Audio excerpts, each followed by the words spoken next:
Anong ibang salita ang ginamit sa Ebanghelyo ni Juan para sa mga himala na naitala doon?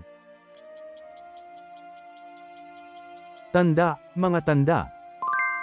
Sa ilalim ng punong Rodriguez, Rotem, ano ang natagpuan ni Elias sa tabi ng kanyang ulo nang ginigising siya ng anghel?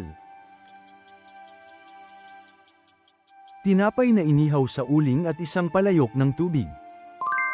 Sa mga gawa, sa pangalan ni sino ipinahayag ni Pedro sa mga Hudyo na may kaligtasan? Jesus. Ano ang ginamit ni Eliseo upang mabawi ang nawawalang palakol ng kanyang alagad ayon sa ikalawang mga hari kapitulo 6? Isang sanga, sanga ng puno. Saan nagtago at nanirahan si Jeroboam, na dating alagad ni Solomon, bago siya bumalik? Sa Ehipto.